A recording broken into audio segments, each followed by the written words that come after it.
사도 바울은 갈라디아서 2장 20절에 내가 그리스도와 함께 십자가에 못 박혔나니 그런즉 이제는 내가 산 것이 아니요 내가 내 안에 오직 그리스도께서 사신 것이라. 이제 내가 육체 가운데 사는 것은 나를 사랑하사 나를 위하여 자기 자신 자기 몸을 버리신 하나님의 아들을 믿는 믿음 안에서 사는 것이라 라고 고백했습니다. 그가 진심으로 자기가 하나님을 잘 섬긴다고 생각했었고 그 자신이 잘 섬기고 있다라는 하나님에 대한 자신이 받은 바 가장 큰 사명은 자칭 하나님의 아들이라고 말하는 예수 그리스도를 믿는 많은 무리들을 다 잡아서 하나님의 이름으로 깨끗하게 주의 하나님의 말씀을 실행하고 그들을 정리하는 것을 사명으로 삼았던 사람입니다. 그가 다메섹 도상에서 예수 그리스도를 만난 이후에 전 인생의 삶에 혼란스러운 고통 가운데 처하게 됩니다. 분명히 구약에 보면 나무에 달린 자마다 저주받은 자라고 분명히 말씀하였는데 그가 그토록 악독한 자라고 생각했고 하나님의 아들이라고 자칭 이야기하고 다니는 그 악한 예수, 아무 힘 없어 보이는 나사렛에서 태어난 그 청년 예수가 진짜 악해서 십자가에 달려 마땅히 죽어야 되는 사람이라 생각했는데 하나님이 도대체 그를 왜 살리신 것일까? 그리고 내가 죽인 그 예수가 진짜 하나님의 아들이었단 말인가? 그 예수님을 다메섹 도상에서 만나고 그의 인생을 이제 완전히 뒤돌아서서 회개에 합당한 열매를 맺는 전 인생으로 마무리를 하게 됩니다. 그렇게 되는 과정에서 수많은 교회들에게 편지를 쓰는데 갈라디아 교회에 편지 쓸 때는 분명하게 자신이 만난 예수를 그렇게 소개합니다. 내가 그리스도와 함께 십자가에 못 박혀 죽은 존재가 되게 하신 분이 그분이다. 하나님은 절대 실수가 없으신 분이시죠. 우리를 깊은 죄악 가운데서 건지실 때 어떻게 건지셨냐면 우리의 이름을 한 사람 한 사람 찝어서 부르시고 절대 실수하시지 않는 하나님께서 나의 이름을 콕 집어 부르시며 그의 손바닥에 기록하시고 예수 그리스도의 피를 통해서 내 씻을 수 없는 죄를 씻어주시는 그 은혜를 탁 나를 집어서 살려주신 거예요. 그리고 그 수많은 죄를 내가 다 짊어지고 죽어야 하는데 나에게 감당되어져야 될 형벌을 아들 예수님이 다 모아서 십자가에서 나 대신 내 죄의 모든 제목들을 다 가지고 십자가에서 예수님이 한꺼번에 나를 위해 돌아가신 분. 그래서 사도 바울이 사는 방법은 우리가 사는 방법은 죽어야 하는데 죽지 않고 지금 살아있는 그 이유는 우리 대신 나 대신 사도 바울 대신 예수님이 대신 죽으셨기 때문입니다. 예수님이 죽으셨던 그 사실에 대해서 믿음으로 받아들임이 없다면 부활의 첫 번째 열매가 되시는 예수님이 부활하시고 나는 두 번째 열매가 될 수가 없습니다. 그래서 내가 그리스도와 함께 십자가에 못 박혀 죽었다라는 이 고백은 단순히 낭만적인 고백이거나 내가 종교를 하나 두 개 정도 바꾸거나 아니면 내 못된 성품 한두 가지 정도 고쳐서 내가 멋지고 그냥 젠틀한 그리스도인으로 남들에게 보여지는 그런 사건을 이야기하는 것이 아니라 진짜 내가 저 십자가에 위해서 죽어야 되는데 그것을 예수님이 대신해 주셨고 영적으로 그 십자가에서 예수님이 죽으실 때 탁 찍어서 지명하여서 너를 불렀으니 너는 내 것이라는 그 은혜가 바로 21세기 오늘 나에게 그대로 적용된다는 것을 아멘으로 받을 때 그래서 예수님이 돌아가시고 무덤에 매장되셨을 때 예수님이 죽었던 그 순간에 내 죄도 그때 같이 죽은 거예요.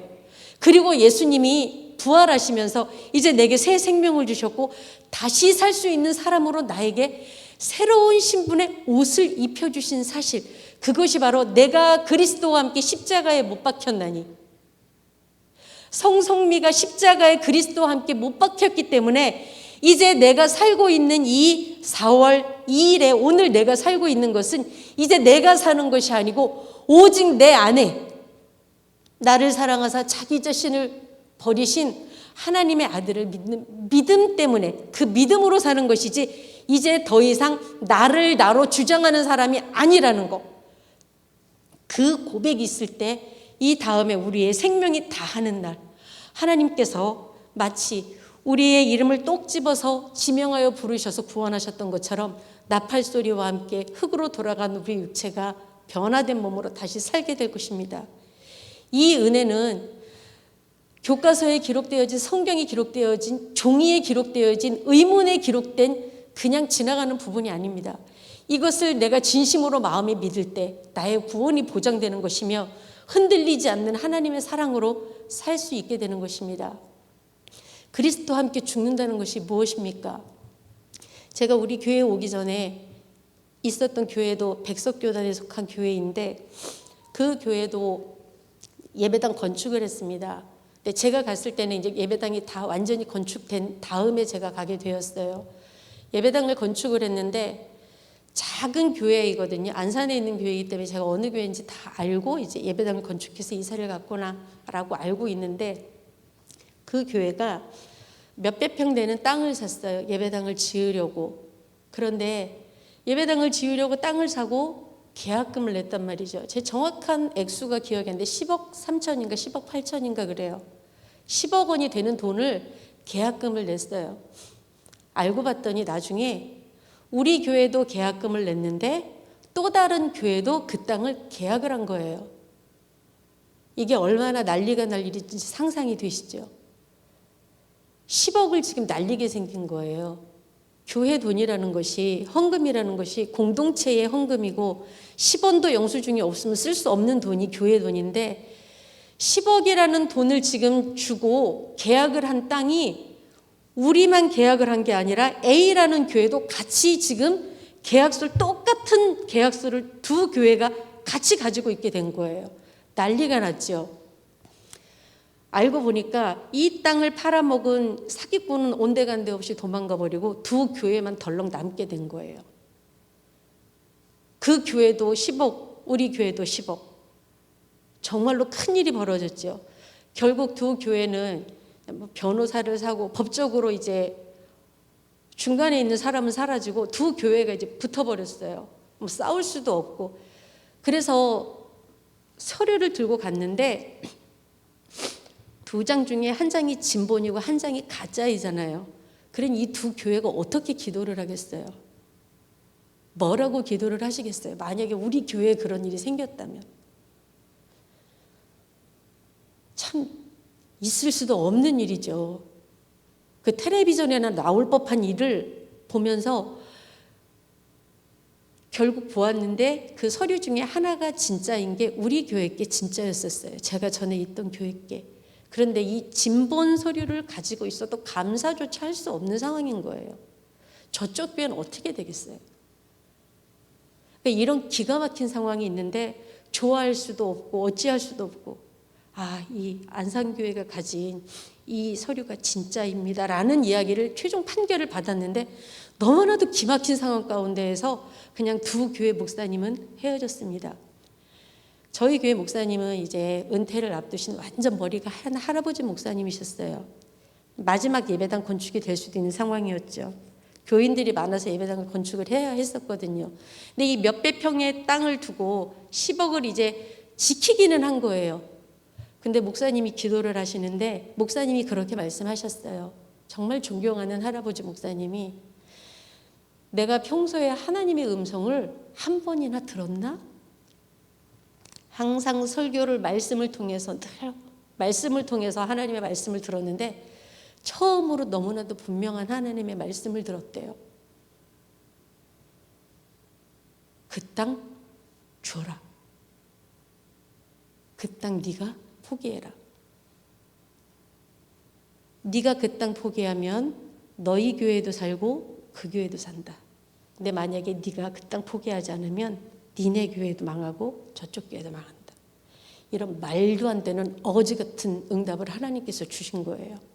자, 그러면 이런 응답을 주실 때 하나님께서 장로님들한테 주시든지 좀 교회에 좀 목소리가 큰 사람한테 그런 음성을 주셔야지 왜 하필 그런 음성을 목사한테 줍니까? 목사님이 그 응답을 너무 거절할 수 없을 만큼 분명하게 들었어요. 하나님 저 못해요. 그 돈 내 돈 아니에요. 우리도 예배당 여러 번 건축해 보셔서 아시는 분들은 집을 파시는 분들도 혹시 계시고, 전세를 살던 사람은 월세를 가기도 하고, 이름 담보로 맡겨가지고 대출해가지고 건축헌금도 하고 하잖아요. 그런 성도들의 피와 땀이 묻혀진 헌금인데 그걸 목사님이 어떻게 이거를 포기하자고 성도들한테 말을 할 수가 있어요. 하나님, 저는 못합니다. 그럼 목사님이 거기에 이제 씨름이 들어간 거예요. 그런데 하나님께서 이 음성을 보면 목사님한테만 주셨거든요. 자, 이제 성도님들을 설득해야 하는 과정이 남아있죠. 근데 이제 저희가 그 목사님 다 어떤 분인지 아니까 결국은 이 목사님과 그 저희 성도들이 그 10억을 다 포기했어요. 그리고 그 돈, 그 땅 그쪽 교회에다가 줘버렸어요. 있을 수도 없는 일이죠. 절대 못할 일이죠. 그리고 그쪽 교회는 그냥 이렇게 반반 해도 되잖아요. 목사님 너무 고맙습니다. 이거 원래 진본이 그쪽 건데 그럼 우리 5억씩 합시다. 이래도 정말 좋은데 여튼 다 양보하게 되었어요. 그래서 그쪽 교회는 그거를 다 가지고 가서 시화에 지금 교회를 지어서 이제 교회가 있어요. 그래서 몇백 평 되는 이제 5층짜리 건물을 지었어요. 그리고 이제 남은 사람의 몫이 남았잖아요. 이 과정에서 얼마나 교회가 진통을 겪어야 했을지 상상이 되시죠. 그런데 참 고맙게 모든 성도님들이 목사님께 들려주셨던 하나님의 음성이 목사님이 들으셨으면 그 하나님의 음성이 맞습니다. 이렇게 하고 결국은 이제 그 비용을 포기를 하고 새로운 예배당은 이제 어떻게 해야 되나 했는데 정말 놀랍게 그 10억짜리 계약을 한 그쪽 교회는 그 땅 몇백 평 가지고 이제 교회를 지었거든요. 근데 제가 전에 있던 교회는 제가 숫자에 약해서 3,000평이 넘는 땅을 하나님이 새로 주셨어요. 제가 지금 양보하면 3,000평 같은 땅 얻고 축복받는다 그런 이야기를 하는 것이 아니에요. 그 과정에서 목사님이 얼마나 많이 울으셨는지 여기 눈 밑에가 다 짓물렀다고 하셨어요. 하도 울어가지고. 그리스도와 함께 내가 십자가에 못 박혀 죽는다는 거는 그런 거예요. 말도 안 되는 어거지 같은 이런 터무니없는 상황에 대해서 하나님께서 너 포기해. 그거 저 사람 주면 너도 살고 저 교회도 살아. 근데 너 만약에 그거 안 주면 분명히 우리 교회가 진본 서류를 갖고 있었다고요. 근데 하나님이 주래요. 말도 안 되는 하나님. 다윗 옆에다가 말도 안 되는 사울 같은 사람 붙여놓으세요. 그 순전한 요셉 옆에다가 말도 안 되는 보디발의 아내 같은 여자를 붙여놓으세요.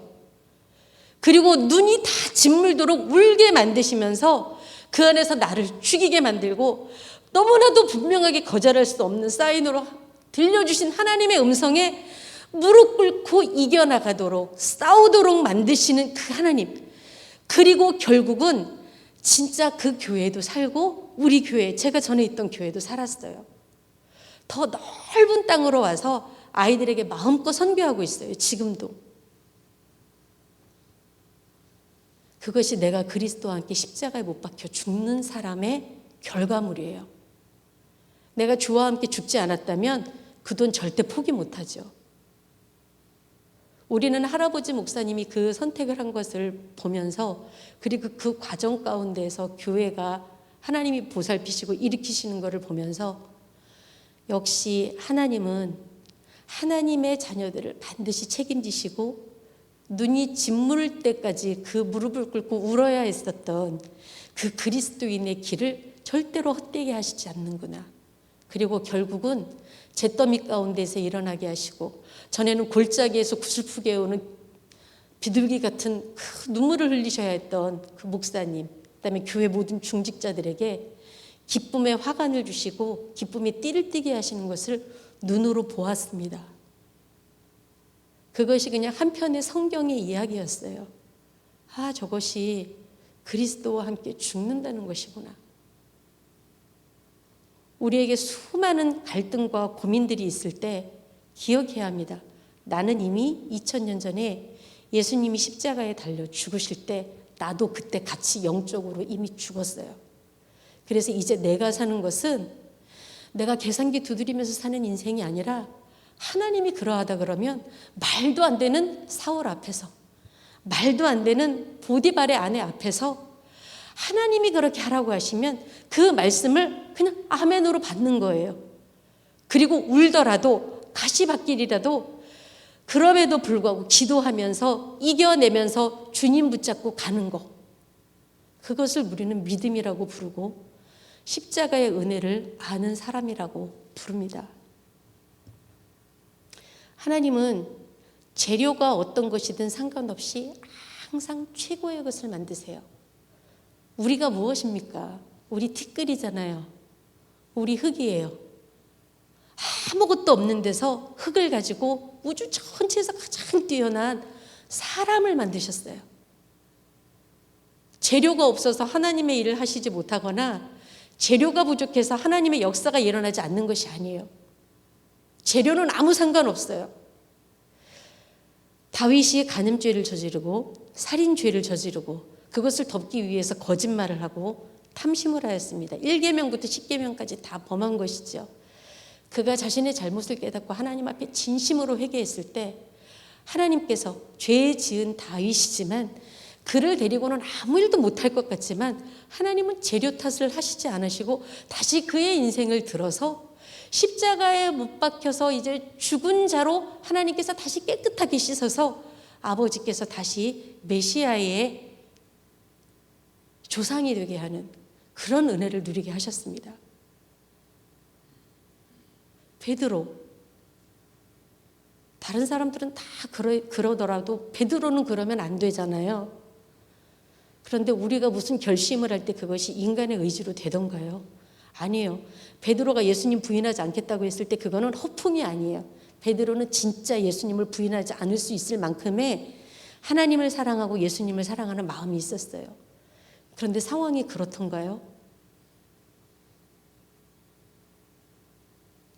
그런데 그 실패의 가장 밑바닥까지 갔던 베드로를 하나님이 다시 씻기셔서 깊은 강에서 그를 다시 꺼내셔서 그가 진심으로 회개했을 때 내가 그리스도와 함께 십자가에 못 박혀 죽었다라는 것에 대한 진정한 고백을 넘어섰을 때 그를 다시 하나님의 사랑하는 복음 전파의 사역자로 예수님의 이름을 모든 사람들에게 알려주는 사도로 세워 쓰셨습니다. 혹시 대강 회개했는데 은혜 받으시는 분 보셨나요? 대강 회개하면 절대 은혜 받지 못해요. 나는 내가 죽었다고 생각했는데 혈기가 이 안에서 얼마나 많이 올라오는지 제가 화요일로 기억하는데 새벽 설교에 기도하지 않으면 내가 칼을 빼가지고 베드로가 말고의 귀를 아마 쳤던 그 본문이었었던 것 같아요. 내가 기도하지 않으면 칼을 빼서 이 일을 다 이렇게 쪼개고 저렇게 쪼개서 내 마음대로 하고 싶어요. 내가 그리스도와 함께 십자가에 못 박혔다라고 생각했는데 대강의 은혜를 가지고는 살 수가 없다라는 것을 순간순간 느끼게 됩니다. 얼마나 유혹이 많아요. 얼마나 혈기 부리고 싶어요. 얼마나 억울해요. 말도 안 되는 사울이 그렇게 했을 때 옷자락을 끝에서 재는 게 아니라 그의 목을 따도 시원을 찾을 만큼 복수하고 싶잖아요. 그런데 그렇게 안 하거든요. 그것이 그리스도와 함께 십자가에 못 박힌 사람의 삶이에요. 너 그거 포기해. 그럼 너도 살고 저 교회도 살아.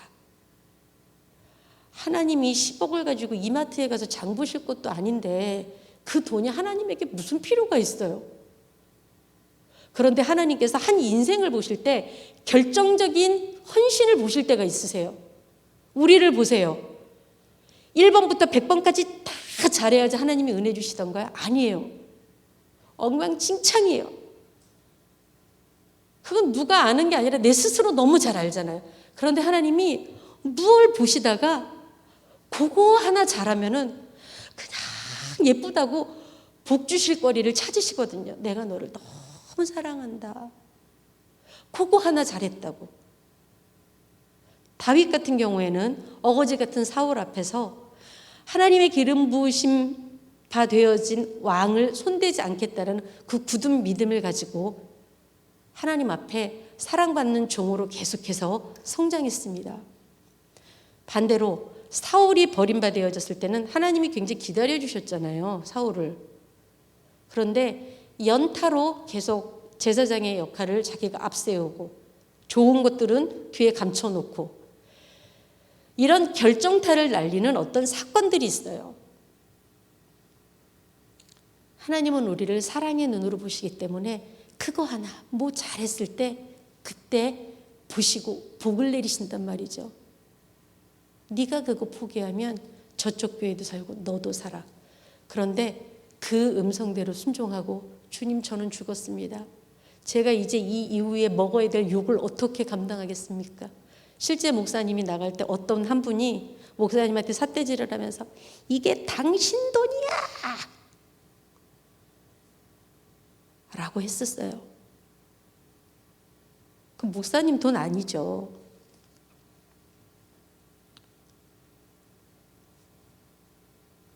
하나님께서 우리에게 말씀하세요. 너는 앞으로 십자가에 못 박힐 사람이 아니라 이미 십자가에 못 박혔어. 그래서 옷을 갈아입혀서 새 아들이라는 양자라는 이름의 옷을 우리에게 입혀주었는데 이제 어떻게 살 것인지에 대해서는 네가 선택하는 거야 라고 하나님이 우리에게 지금 말씀하고 계세요. 아리마대 요셉처럼 그는 하나님의 나라를 기다리는 자라고 분명하게 기록하고 있습니다. 그가 예수님의 시체를 달라고 하는 그 순간 아리마대 요셉은 예수님과 함께 십자가에 못 박힌 삶을 살기를 결심한 사람이에요. 더 이상 내 인생의 주인을 나로 살지 않겠다. 실패하더라도 그럼에도 불구하고 성령 하나님이 우리를 도와주시라고 끊임없이 기도하면서 주님, 제가 예수님의 죽음과 함께 나도 예수와 함께 무덤에 들어가는 그런 삶을 살고 싶습니다. 그리고 제가 자꾸 벌떡벌떡 일어나서 제 성품이 자꾸 벌떡벌떡 일어나서 죄 짓지 않기를 원합니다. 이미 하나님이 내게 주신 승리인데 그것을 집어 던져버리고 충성은 충성대로 다 하고 헌신은 헌신대로 다 하고 헌금은 헌금대로 다 하는데 그 말 가지고 다 엎어버려요. 죄 지어가지고 다 엎어버려요. 욕심내는 것 때문에 그 은혜를 다 엎어버려요. 간음하고 싶은 마음 때문에 그 은혜를 다 엎어버려요. 제발 그렇게 살지 말고 하나님이 너 이미 죽었어. 넌 이제 그 승리를 누리기만 하면 돼. 너는 나와 함께 죽은 존재야. 너는 달라. 예전에는 네가 성질 부리면서 간음하면서 탐욕하면서 입으로다가 다 쏟아버리면서 살았던 사람이지만 이 십자가에서 죽는 그 문턱을 한번 이렇게 밟고 넘어간 지금은 아니야. 그런데 사단이 우리를 속이거든요. 거봐, 너 실패하잖아. 너 또 죄 지었잖아. 너 또 입으로 다 쏟아냈잖아. 너 또 간음했잖아. 너 또 탐욕을 품었잖아. 그런데 걱정하지 마세요. 사단은 이미 결박되어져서 으르렁거리는 사자처럼 우리를 물려고 달려들지만 이미 묵줄이 깨어서 예수 그리스도의 십자가에 묶여 있어요. 겁만 줄 뿐이에요. 절대 거기에서 풀려나와서 우리를 물어뜯는 일이 없어요. 살고 죽는 거 다 예수님 손에 있어요. 그래서 유혹이 다가올 때 은혜 엎어버리지 말고 하나님 나 죽었는데 자꾸 유혹받아요. 저 사단이 나 예수 밖에서 살라고 나를 꼬드겨요. 절 도와주세요. 하나님 포기할 수 있도록 도와주세요. 취할 수 있도록 도와주세요. 라고 성령의 도우심을 의지하는 것이 예수님과 함께 우리가 장사된 사람의 진짜 신분입니다. 선택해야 합니다. 어떻게 살 것인가? 죽었는데 죽지 않은 죄인으로 계속 살 것인가? 그렇다면 마지막 날에 내가 예수와 함께 두 번째 부활의 열매를 맺을 수 없습니다. 분명하게 예수 부활이 내 부활이 되려면 내가 정확한 것은 죽어야 한다는 거예요. 반드시 죽어야 한다는 거예요. 죄를 끊어버려야 한다는 거예요. 죄가 나를 유혹할 때 과감하게 예수의 이름으로 물리치고 성령님 도와주세요. 성령의 불로 이 더러운 죄악이 나를 집어삼키지 못하도록 도와주세요. 라고 기도하면서 죽은 자로 사는 승리의 기쁨. 밟아서 쓰실 때 하나님 나 밟히겠습니다. 10억 던져버리겠습니다. 라고 살 수 있느냐는 것이죠. 그래서 공동체가 필요해요. 그래서 기도가 필요해요. 때로는 눈이 짓물도록 울 만큼 그렇게 고통스럽고 힘들어요. 그런데 우리는 그것을 위해 부르심을 입은 사람들이에요. 그리고 나면 오늘이 지나고 내일이 지나고 주일이 되고 나면 하나님의 약속대로 우리가 상상하지도 못한 변화된 몸으로 예수님께서 우리가 장차 입어야 될 변화된 몸의 완전한 그 모습을 보여주시고 이제 너도 나처럼 이렇게 될 거야를 우리의 선물로 허락해 주세요. 3일만 기다리면 어쩔 때는 그 3일이 너무 고통스럽고 힘들고 오해받고 그 돈이 당신 돈이야? 라고 손가락질을 하면서 정말로 많이 울어야 될 때도 있을 때도 있지만 결국은 3일이라는 시간은 정해져 있다는 거예요. 그렇게 끝나고 나면 하나님께서 예수 부활, 내 부활, 예수 죽음, 내 죽음. 나는 내 때에서 우리 엄마 아버지에게 받은 모든 악한 죄의 습성들 다 끊어버리고 내 자식들에게는 절대로 이 약한 것들, 죄 짓는 것들, 비참한 것들을 흘려보내지 않고 내가 복음 위에 반듯하게 서서 신앙의 명문 가정을 내 때에서 하나님 앞에 이루리라. 이런 결심을 가지고 죄와 피 흘리기까지 싸우며 예수님의 십자가 안에서 진실되고 깊은 회개를 통해 은혜의 자리로 나가는 우리 모든 성도님들과 제가 되기를 주님의 이름으로 부탁드립니다. 다시 한번 말씀드립니다. 대강 회개하거나 얕은 회개를 통해서는 하나님의 깊은 은혜를 맛볼 수가 없어요.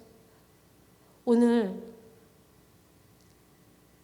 함께 기도하실 때 하나님 앞에 진실되게 내려놓고 하나님과 나만이 아는 죄를 다 정리하고 다시 시작하세요. 아, 나 죽었지. 내가 그걸 몰랐구나. 이 은혜를 뒤집어 버리고 있었구나. 이렇게 생각하시면서 약한 모든 것들을 주의 십자가에 못 박으시고 다시 출발하는 부활의 날을 기다리는 저와 우리 모든 성도님들이 되시기를 주님의 이름으로 부탁드립니다. 우리 찬양하고 기도하겠습니다.